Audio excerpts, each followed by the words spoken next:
નમસ્કાર મિત્રો, જય શ્રી કૃષ્ણ. સ્વાગત છે ફરી એક વખત આપનું આપણી યુટ્યુબ ચેનલ ભક્તિ કીર્તન સંગ્રહમાં. મિત્રો, આજના આ વિડીયોમાં આપણે જેઠ મહિનાના પૂનમના દિવસે કરવામાં આવતું વ્રત વટ સાવિત્રીના વ્રત વિશે વાત કરવાના છીએ. આ વ્રતનો મહિમા, વ્રતની વિધિ, વ્રતની કથા સાંભળીશું તથા વ્રત કોણે કરવું, કેવી રીતે કરવું, વ્રત કરવાથી શું ફળની પ્રાપ્તિ થાય તેના વિશે જાણીશું તથા આ વ્રતનું ઉજવણું કેવી રીતે થાય તેના વિશે પણ વાત કરીશું. ટૂંકમાં કહીએ, વડ સાવિત્રી વ્રતની સંપૂર્ણ માહિતી આ વિડીયોમાં આપણે જાણવાના છીએ. તો અંત સુધી મારી સાથે જોડાયેલા રહેજો. વિડીયો પસંદ આવે તો લાઈક કરજો, શેર કરજો. અમારી ચેનલમાં નવા હોય તો સબસ્ક્રાઇબ કરવાનું ભૂલતા નહીં, કે જેથી કરીને આવા જ અવનવા વિડીયો આપ સૌ લોકોને મળતા રહે. અશ્વપતિ નામનો એક રાજા. આ રાજાને દોમ દોમ સાયબી, પણ એક જ વાતનું દુઃખ, અને તે એ કે એમને એકેય સંતાન હતું નહીં. રાજાએ તો સંતાન પ્રાપ્ત કરવા માટે તપ શરૂ કર્યું. એમણે તો સાવિત્રી દેવીની આરાધના કરવા માંડી. રાજાએ તો ખૂબ આકરું તપ કર્યું, એટલે એમને સાવિત્રી દેવી પ્રસન્ન થયા અને સાવિત્રી દેવીએ કહ્યું કે બોલ રાજન, તારે શું જોઈએ છે? માતાજી, મારે બીજું કાંઈ નથી જોઈતું, મને એક દીકરો આપો એટલે બસ છે. રાજા, તારા નસીબમાં દીકરાનું સુખ લખેલું નથી, એટલે મેં તને વચન આપ્યું છે, તેથી દીકરાને બદલે દીકરી થશે. એનું નામ તમે મારા નામ ઉપરથી સાવિત્રી પાડજો. આમ કહીને માતાજી તો અંતર્ધ્યાન થઈ ગયા. થોડા વખત પછી રાણીને તો દિવસ રહ્યા, અને સમય જતાં રાણીએ રૂઢી કુંવરીને જન્મ આપ્યો, અને માતાજીની સૂચના મુજબ આ કુંવરીનું નામ સાવિત્રી પાડ્યું. સાવિત્રી પરી જેવી રૂપાળી, જાણે રૂપ રૂપનો અવતાર. સાવિત્રી તો મોટી થવા લાગી. રાત્રે ન વધે એટલી દિવસે વધે, અને દિવસે ન વધે એટલી રાત્રે વધે. એમ કરતાં કરતાં તો ઉંમરલાયક થઈ ગઈ. રાજાએ તો એને ભણાવી, ગણાવી અને બધી વિદ્યામાં પારંગત બનાવી. સમય જતાં રાજકુમારો એને જોવા માટે આવવા લાગ્યા, પણ સૌ એની આગળ વામણા લાગવા માંડ્યા, એટલે કોઈ હા પાડતું નથી. એવામાં નારદજી એક દિવસ ત્યાં આગળ આવી ચડ્યા, અને રાજાએ એમનું ભાવભીનું સ્વાગત કર્યું. અને પછી રાજા કહે, પધારો મુનિવર, આપે તો મને પાવન કર્યો, આપ આજ્ઞા ફરમાવો. નારદજી કહે, મહારાજ, આપ રાજકુંવરીને પરણાવતા કેમ નથી? રાજકુંવરીને અનુકૂળ આવે એવો રાજકુમાર કોઈ મળે એટલે એને પરણાવીને. એવામાં સાવિત્રી ત્યાં આવી પહોંચી, એટલે નારદજીએ સાવિત્રીને પૂછ્યું કે સાવિત્રી, તને કોઈ રાજકુમાર પસંદ પડ્યો છે કે નહીં? ભગવાન, ધુમ્મતસેનનું રાજ તેના દુશ્મનોએ પડાવી લીધું છે. આથી તે જંગલમાં આશ્રમ બાંધીને રહે છે. તે અને તેના પત્ની અંધ છે. એમને સત્યવાન નામનો એક પુત્ર છે. હું એને મનથી વરી ચૂકી છું. સાવિત્રીની આ વાત સાંભળ્યા પછી નારદજીને કાંઈ જ બોલવા પણ જ રહ્યું નહીં, પણ થોડી વાર વિચાર કરી એ બોલ્યા, સાવિત્રી, તે પસંદગી તો સારી કરી છે. સત્યવાન ખરેખર રૂપ અને ગુણનો ભંડાર છે, પરંતુ શું? પરંતુ એનું આયુષ્ય ખૂબ જ ટૂંકું છે. માત્ર 1 જ વર્ષનું એનું આયુષ્ય છે. આ સાંભળીને રાજાની ઉપર તો જાણે દુઃખના ડુંગર તૂટી પડ્યા. રાજાએ અને રાણીએ સાવિત્રીને બીજો પતિ પસંદ કરવા માટે વિનંતી કરી. ખૂબ સમજાવી, પરંતુ સાવિત્રી ન માની, તે ન જ માની. હવે તો રાજા પણ સાવિત્રીને સમજાવીને થાકી ગયા, અને નારદજીની પણ ધીરજ ખૂટી ગઈ. એટલે નારદજી રાજાની રજા લઈને ચાલતા થયા, ને રાજા તો જંગલમાં આવેલા ધુમ્મતસેનના આશ્રમે ગયા. ધુમ્મતસેન એક ઝાડ નીચે બેઠા હતા. રાજા અશ્વપતિ એમને પ્રણામ કરીને એમની પાસે બેઠા. પણ રાજા ધુમ્મતસેન તો અંધ હતા, એટલે એ તો જોઈ શકે એમ હતું જ નહીં. રાજા અશ્વપતિએ સાવિત્રીના સગપણની વાત રાજા ધુમ્મતસેનને કરી, અને આ વાત સાંભળીને અંધ રાજા ધુમ્મતસેને તો ભારે નવાઈ લાગી. ધુમ્મતસેન કહે કે રાજા અશ્વપતિ, આપ જાણો છો કે હું તો વૃદ્ધ અને અંધ છું. વળી હું તો રાજ્ય વગરનો રાજા છું. હું અને મારો દીકરો સત્યવાન બંને જણા આ જંગલમાં આશ્રમ બાંધીને રહીએ છીએ. તમારી દીકરી તો રાજકુમારી છે. એ હાથે કરીને આ જંગલના દુઃખો શા માટે સહન કરવા તૈયાર થઈ છે? મહારાજ, સાવિત્રી પોતાની બાબતમાં અડગ છે, તો ભલે, એની પાછળ પણ ઈશ્વરનો કોઈ શુભ આશય હશે. આપ જરૂર આ લગ્ન કરો, મને મંજૂર છે. અને સાવિત્રીના લગ્ન ધામધૂમથી સત્યવાન સાથે કરવામાં આવ્યા. કન્યાદાનમાં સાવિત્રીને એના પિતાએ ઘણી ચીજ વસ્તુઓ આપી અને ધન પણ પુષ્કળ આપ્યું. આ આશ્રમમાં સત્યવાન, તેના પિતા અને સાવિત્રી બધા રહેવા લાગ્યા. નારદ મુનિ કહી ગયા હતા એટલે સાવિત્રીએ વટ સાવિત્રીનું વ્રત શરૂ કર્યું.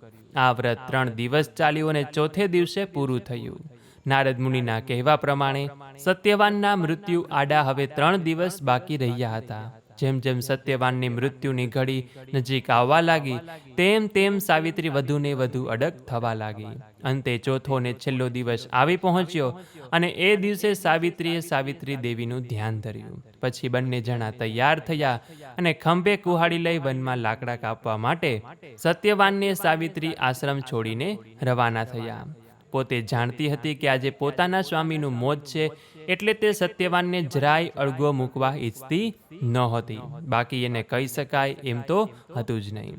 સત્યવાનને સાવિત્રી લાકડા કાપવા માટે સૂકા ઝાડનું ઠૂઠું શોધવા જંગલમાં આમ તેમ ખૂબ ફર્યા પણ કશું મળ્યું નહીં એટલે થાક કાવા એક ઝાડ નીચે બેઠા. થોડી વાર પછી તેઓ ઊભા થયા અને નજીકમાં આવેલા એક ઠૂઠા ઝાડ ઉપર સત્યવાન કુહાડો ઉગામવા ગયો. ત્યાં જ એને આંખે અંધારા આવવા લાગ્યા અને એકદમ ધ્રુજવા લાગ્યો અને નીચે પડી ગયો. સાવિત્રી સત્યવાનનું માથું ખોળામાં લઈને બેઠી અને એના ઉપર માથે હાથ ફેરવવા લાગી. એવામાં બીક લાગે એવા બિહામણા યમરાજા ત્યાં આવી ચડ્યા. સાવિત્રી કહે, આપ કોણ? હું યમરાજા છું. શા માટે આવ્યા છો? તારા પતિનો જીવ લેવા. સાંભળ્યું છે કે મૃત્યુલોકમાં માનવીનો જીવ લેવા માટે તો આપના દૂતો આવે છે, પછી આપ જાતે કેમ આવ્યા? સત્યવાન સાચો ને સદાચારી પુરુષ છે, એના પ્રાણદૂત હરી શકે નહીં એ માટે. આમ કહી યમરાજાએ સત્યવાનના પ્રાણ હરી લીધા અને યમરાજા ચાલવા લાગ્યા. સાવિત્રીએ સત્યવાનનું શવ નીચે મૂક્યું અને વિલાપ કરતી યમરાજની પાછળ પાછળ જવા લાગી. એના વિલાપથી આખું જંગલ ધ્રુજી ઉઠ્યું. યમરાજા કહે, બેટી, તું વિલાપ કરતી કરતી શા માટે પાછળ આવે છે? તું પાછી જા, માનવીની હદ પૂરી થઈ ગઈ છે. યમરાજા, મારી શ્રદ્ધા અને સંકલ્પ બંને અડગ છે. જ્યાં મારા પતિ ત્યાં હું. 7 ડગલા સાથે ચાલનારને મિત્રનો અધિકાર મળે છે. હું તો આપની સાથે ઘણા ડગલા ચાલી છું એટલે આપ મારા મિત્ર બન્યા છો. મારો પતિવ્રતા ધર્મ પાળતા આપ મને કઈ રીતે રોકી શકો? આ સાંભળી યમરાજા તો થીજી ગયા. યમરાજા કહે, બેટી, તારા પતિના જીવન સિવાય ગમે તે વરદાન માગી લે. મારા સસરાનો અંધાપો દૂર કરો અને સૂર્ય જેવી તેજસ્વી આંખો આપો. તથાસ્તુ, પણ હવે પાછી વળી જા. શા માટે? મારે તો મારા પતિ સાથે ચાલવું છે. બેટી, તારી વાણી, નમ્રતા અને ધર્મથી હું મુગ્ધ બન્યો છું. માટે સત્યવાનના જીવન સિવાય બીજું જે માગવું હોય તે માગી લે. મારા સસરાનું ગયેલું રાજ્ય પાછું અપાવો અને મારા સ્વામી આપના ધર્મને લીધે મારો ત્યાગ ન કરે એવું વરદાન આપો. તથાસ્તુ, પણ હવે પાછી જા. આપ તો સૌને નિયમમાં રાખો છો અને મને શા માટે નિયમ વિરુદ્ધ જવાનું કહો છો?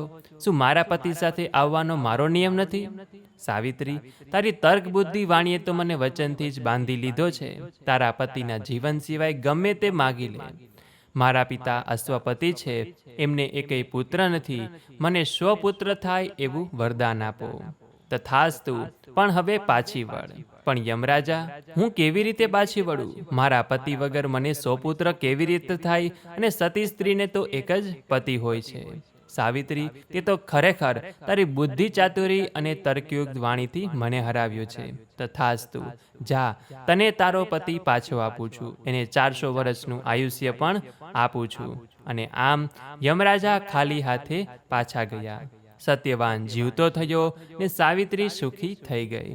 વટ સાવિત્રીનું વ્રત સાવિત્રીને જેવું ફળ્યું એવું સૌને ફળજો. આ કથા વાંચનારને અને સાંભળનાર અને વિડીયો જોનાર સાંભળનાર દરેકને ફળજો એવી મારી પ્રભુને પ્રાર્થના છે. સાવિત્રી દેવીને પ્રાર્થના છે. યમરાજ દેવને પ્રાર્થના છે. ઓમ સૂર્યપુત્રાય વિદ્મહે મહાકાલાય ધીમહિ તન્નો યમઃ પ્રચોદયાત. આ મંત્રથી આપણે યમરાજ દેવને યાદ કરીએ છીએ કે જેમને આપણે ભાગ્યે જ યાદ કરીએ છીએ. પરંતુ વટ સાવિત્રી વટ પૂર્ણિમાનું આ પવિત્ર વ્રત ખાસ કરીને તેમને જ સમર્પિત છે. આ વ્રત કરવાથી પરણિત સ્ત્રીઓને અખંડ સૌભાગ્ય, પતિસુખ, સંતાન સુખ, સાંસારિક સુખોની પ્રાપ્તિ થાય છે. કદાચ આપને આશ્ચર્ય થશે કે યમરાજ કેવી રીતે આ સુખ આપી શકે, પરંતુ હા, આ હકીકત છે. જેવી રીતે આપણે ધનતેરસના દિવસે યમરાજનું પૂજન કરીએ છીએ, આપણા ઘરના આંગણાની બહાર યમદીપક પ્રગટાવીએ છીએ, તેવી જ રીતે વડ સાવિત્રીના વ્રતમાં યમરાજને યાદ કરીને તેમનું પૂજન કરવામાં આવે છે. સતી સાવિત્રી સત્યવાનની પૂજા થાય છે. વડના વૃક્ષની પૂજા કરવામાં આવે છે. વડના વૃક્ષમાં ત્રિદેવ એટલે કે બ્રહ્મા, વિષ્ણુ, મહેશનો વાસ મનાય છે. તેની પૂજા કરવાથી સૂર્ય નારાયણ દેવ પણ પ્રસન્ન થાય છે. આ ઉપરાંત વડની પૂજા વંશવૃદ્ધિ માટે પણ કરવામાં આવે છે. જે સ્ત્રીઓ આજે આ વ્રત કરે છે, ઉપવાસ કરે છે અને વડના વૃક્ષનું પૂજન કરે છે, તેમના કુળની રક્ષા સ્વયં ભગવાન સૂર્ય નારાયણ દેવ કરે છે. કદાચ આપે કોઈ કથા સાંભળી હશે, વાંચી હશે અથવા જોઈ હશે, ત્યારે આપે જોયું હશે કે આપણા ઋષિમુનિઓ છે તે કોઈ પણ વૃક્ષની નીચે બેસીને તપસ્યા કરતા હશે, ચાહે તે પછી વડ હોય કે પીપળો હોય, કેમ કે આ વૃક્ષો અત્યંત પવિત્ર છે. વડનું વૃક્ષ આપણી યાદશક્તિ પણ વધારે છે, આપણી બુદ્ધિને તેજ બનાવે છે અને આપણને સ્વાસ્થ્ય પણ પ્રદાન કરે છે. તે આપણા મનની એકાગ્ર કરવામાં પણ ઘણું મદદ કરે છે અને આ બધા ગુણોને કારણે જ વડનું વૃક્ષ ખૂબ જ પવિત્ર માનવામાં આવે છે અને આ દિવસે વડના વૃક્ષનું પૂજન કરવામાં આવે છે. આ સિવાય આજે પીપળાના વૃક્ષનું પણ પૂજન કરવામાં આવે છે. 11 પૂનમ અને અમાસના દિવસે ખાસ કરીને પીપળો પૂજાય છે કે જેમાં આપણા પિતૃદેવ વસે છે. તો આજે જે કોઈ બહેનો વડ સાવિત્રીનું વ્રત કરે છે તે વડનું પૂજન કરી લે, વડના વૃક્ષને પાણી પાઈ દે, એ પછી પીપળાના વૃક્ષનું પણ પૂજન કરવું, પીપળાના મૂળમાં પણ પાણી રેડવું. ખાસ કરીને આ વ્રત પરણિત સ્ત્રીઓ માટે છે. જો આપની સગાઈ થઈ ગઈ હોય તો પણ આપ આ વ્રત કરી શકો છો. આ વ્રત સંતાન સુખ, પતિ સુખ માટે છે. એટલે આ વ્રત કરવાથી આપણા જીવનમાં શક્તિ આવે છે. પોતાના પતિના, પોતાના બાળકોના અને પોતાના પરિવારના નિરોગી અને લાંબા આયુષ્યની કામના અર્થે આ વ્રત કરવામાં આવે છે. આ વ્રતના દિવસે સવારે વહેલા ઉઠી સ્નાનાદિ કાર્યોમાંથી પરવારીને સોળે શણગાર સજીને વ્રતનો સંકલ્પ ઘરના મંદિર સમક્ષ લેવામાં આવે છે. એ પછી ગણેશજીનું પૂજન કરી જ્યાં પણ ક્યાંય વડનું વૃક્ષ હોય ત્યાં નીચે આજે પૂજન કરવામાં આવે છે. આસપાસ કોઈ મંદિર હોય ત્યાં વડનું વૃક્ષ હોય તો ત્યાં પણ વડ સાવિત્રી વ્રતની પૂજા કરાવતા હોય તો ત્યાં પણ જઈ શકાય અને પોતાની જાતે પણ વડના વૃક્ષની પૂજા કરી શકાય. વડનું વૃક્ષ ન હોય તો વડનું પાન મળી જાય, વડની ડાળી મળી જાય તો તેને આપણા ઘરે પૂજા સ્થાનમાં રાખીને તેની પૂજન કરી શકાય. વડના વૃક્ષને જળ, ફૂલ, ચોખા, પલાળેલા ચણા, ગોળ અને મીઠાઈ વગેરે જેવી વસ્તુ અર્પણ કરવામાં આવે છે. ત્યાં ધૂપ દીવો પ્રગટાવવામાં આવે છે, આરતી કરવામાં આવે છે, તેને પાણી રેડવામાં આવે છે, સતી સાવિત્રી અને સત્યવાનની પૂજા કરાય છે, ચાંદલો કરાય છે તથા વડના વૃક્ષની 7 વખત પ્રદક્ષિણા કરીને સૂતરનો દોરો વીંટવામાં આવે છે. જો શક્ય હોય તો આજે 108 વખત પણ પ્રદક્ષિણા કરવી. પ્રદક્ષિણા કરતી વખતે ઓમ સાવિત્ર્યે નમઃ, ઓમ સાવિત્ર્યે નમઃ અથવા ઓમ સત્યવાનાય નમઃ અથવા ઓમ નમો ભગવતે વાસુદેવાય એ મંત્ર બોલવો અથવા જે યમરાજ દેવનો મંત્ર છે ઓમ સૂર્યપુત્રાય વિદ્મહે મહાકાલાય ધીમહિ તન્નો યમઃ પ્રચોદયાત એ મંત્ર પણ બોલી શકાય. જે પણ અનુકૂળ લાગે, યોગ્ય લાગે, જે આપ બોલી શકતા હોય તે મંત્ર બોલીને પ્રદક્ષિણા કરવાની. પૂજા સમાપ્ત થયા પછી, પ્રદક્ષિણા થઈ ગયા પછી હાથમાં ચણા રાખીને આ વડ સાવિત્રી વ્રતની કથા સાંભળવામાં આવે છે.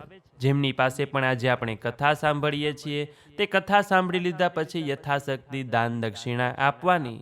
જે લોકો વડ સાવિત્રીનું વ્રત કરે છે તેણે આજે શક્ય હોય તો ઉપવાસ કરવો, ઉપવાસ ન થાય તો એકટાણું પણ કરી શકાય અને જો બને તો પૂજા વિધિ કર્યા પહેલા કંઈ પણ ખાવું પીવું જોઈએ નહીં. આ વ્રતમાં સવારે ચા દૂધ લઈ શકાય, ફળ ફ્રૂટ ખાઈ શકાય, પરંતુ પૂજા વિધિ પહેલા આપણે કંઈ ખાઈએ પીએ નહીં તો વધુ સારું.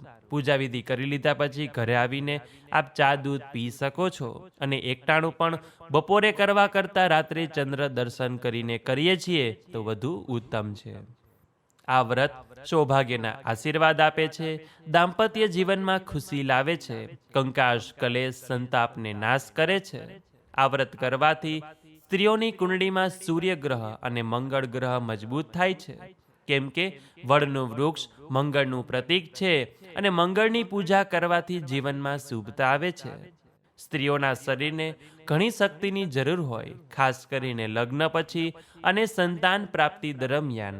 તો તે સમયે આ વ્રત તેને શક્તિ પ્રદાન કરવામાં મદદ કરે છે. આ વ્રત માસિક ધર્મમાં હોય તો પણ રાખી શકાય, પરંતુ આ દિવસે પૂજા ન કરવી. આપણી આસપાસ પડોશીમાં કોઈ બહેનો હોય, જો તે વ્રત કરતા હોય તો તે પણ આપણી પૂજા કરી શકે, અથવા વ્રત ન કરતા હોય તો આપણી પૂજા સામગ્રી લઈને તેને આપી દેવી જોઈએ કે જે આપના વતી પૂજા કરી શકે છે. કોઈ ગર્ભવતી મહિલા હોય તો તે પણ પોતાની ક્ષમતા મુજબ આ વ્રત કરી શકે છે. જો ભૂખ્યું રહેવાતું હોય, વ્રત થઈ શકતું હોય તો જ વ્રત કરવું, અન્યથા આપના બાળક ઉપર પણ અસર કરી શકે છે. અને તે બહેનોએ પણ પૂજાની સામગ્રી અન્ય બહેનોને આપીને તેમની પાસે પૂજા કરાવવી જોઈએ. આ વડ સાવિત્રીનું વ્રત 5, 7 કે 9 વર્ષ સુધી કરવામાં આવે છે. આ વ્રતના ઉજવણામાં છેલ્લા વર્ષે જેટલા વર્ષ પણ આપણે વ્રત કર્યું હોય તેટલા દંપતીને યથાશક્તિ જમાડવામાં આવે છે, તથા જમાડીને યથાશક્તિ દાન દક્ષિણા આપવામાં આવે છે. તથા વડ સાવિત્રી વ્રત પૂર્ણ થઈ ગયા પછી પણ આપ જેઠ મહિનાની પૂર્ણિમાએ આ વડ સાવિત્રીનું વ્રત રાખી શકો છો અને આ વ્રતની કથા સાંભળી શકો છો. તો મિત્રો, આજના આ વિડીયોમાં આપણે વડ સાવિત્રી વ્રતની કથા મહિમા સાંભળ્યો. આ સિવાય આ વ્રત કરવાથી શું ફળ મળે છે, વ્રત કેવી રીતે કરવું તેના વિશે પણ જાણ્યું. આશા છે કે આપ સૌ લોકોએ વડ સાવિત્રીનું વ્રત કર્યું હશે, અથવા તો આ વ્રત પહેલાં કરી લીધા હશે. પરંતુ છતાં પણ જો જેઠ મહિનાની પૂનમે, વડ સાવિત્રી પૂનમે આ કથા શ્રવણ કરવામાં આવે છે તો તેનાથી પણ આપણને અનંત ગણું ફળ મળે છે. તો આ વિડીયો પસંદ આવ્યો હોય તો લાઈક કરજો, તમારા મિત્રોને મોકલજો. અમારી ચેનલમાં નવા હોય તો સબસ્ક્રાઇબ કરવાનું ભૂલતા નહીં, કે જેથી કરીને આવા જ અવનવા વિડીયો આપ સૌ લોકોને મળતા રહે.